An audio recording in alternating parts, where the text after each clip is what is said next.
गंवार सास। ममता ने अपने बेटे को पढ़ा लिखाकर बड़ा आदमी बनाया। अब वो शहर में अपने परिवार के साथ रहता है। एक दिन ममता का बेटा रोहन अपनी पत्नी आलिया से कहता है, अरे आलिया, सुनो, माँ अब से गांव में नहीं रहेगी। वो हमारे साथ यहीं रहेंगी शहर में। उनका कमरा आज नौकर से बोलकर अच्छे से साफ करवा देना। ओह, आज तो मेरी किटी पार्टी है, फिर मुझे जिम और फिर शॉपिंग। ठीक है, कल करवा दूंगी। अ, अच्छा, लेकिन माँ के सामने ये कपड़े नहीं चलेंगे। हाँ, तुम्हें साड़ी या सूट पहनना होगा। अरे बिल्कुल भी नहीं। मेरे मम्मी पापा ने इतना पैसा लगाकर शादी इसलिए नहीं की थी कि मैं अपनी मर्जी के कपड़े पहन ओढ़ भी ना सकूं। अरे चलो, गुस्सा मत हो, लेकिन कुछ दिन तो माँ की खुशी के लिए कर सकती हो ना। लेकिन आलिया मानती नहीं। माँ आती है सिंपल सी साड़ी, झोला और चप्पल पहनकर। अरे रोहन, मैं इनके साथ कैसे रहूंगी? मेरी फ्रेंड्स क्या कहेंगी? ये तो पूरी गंवार लग रही है।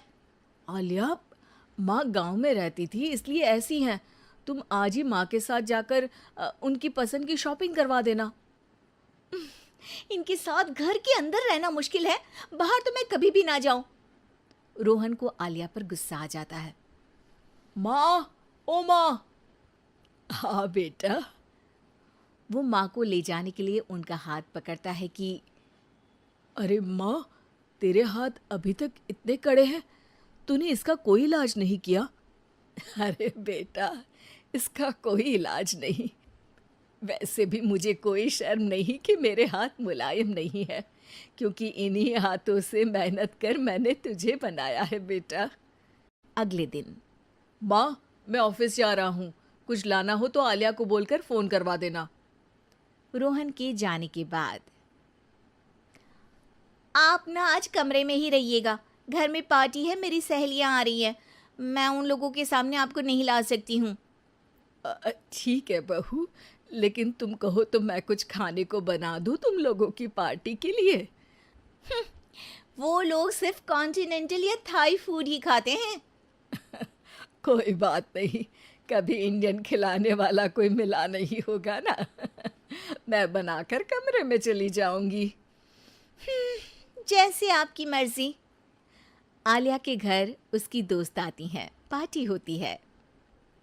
अरे वाह आलिया, ये क्या है खाने में? बड़ा ही स्वादिष्ट है यार, इसकी रेसिपी मुझे चाहिए। हाँ, और ये दाल, ओ माय गॉड, मैंने तो किसी 5 स्टार में भी ऐसी दाल नहीं खाई है यार। तू कुक को यहाँ बुलाना।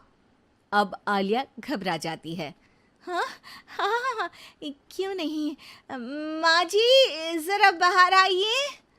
आलिया की सास सिंपल सी साड़ी और गांव के अंदाज में आती है। अरे बहू, क्या हुआ? खाना पसंद नहीं आया क्या? बहू? अरे ये गांव से दिखने वाली औरत तुम्हें बहू क्यों बोल रही है? कौन है ये? वो हमारी नई नौकरानी है। सास बहू की बात सुनकर बहुत दुखी हो जाती है। वो सर झुकाकर जा ही रही होती है कि एक सहेली बोल पड़ती है। अरे कहाँ जा रही हैं माँ जी? वो उठकर उनके पैर छूती है। जीती रहो बेटा।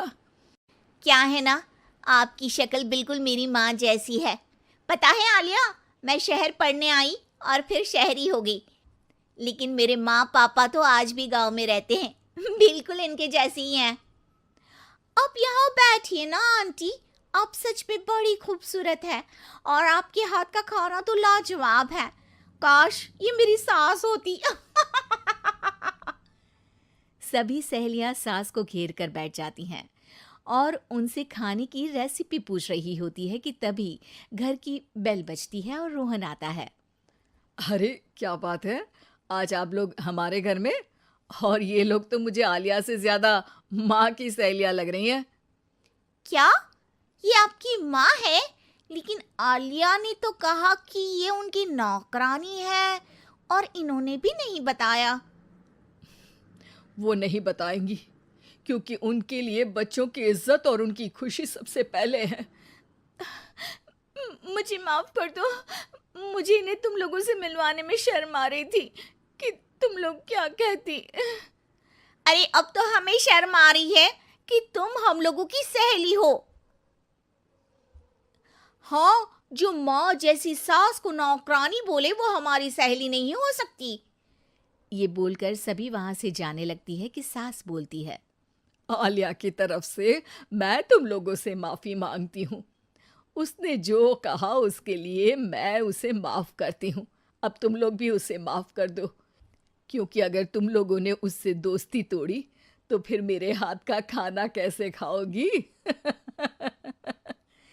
नहीं नहीं आंटी, जरूर आएंगे, लेकिन अब आलिया की नहीं बल्कि आपकी सहेली बनकर।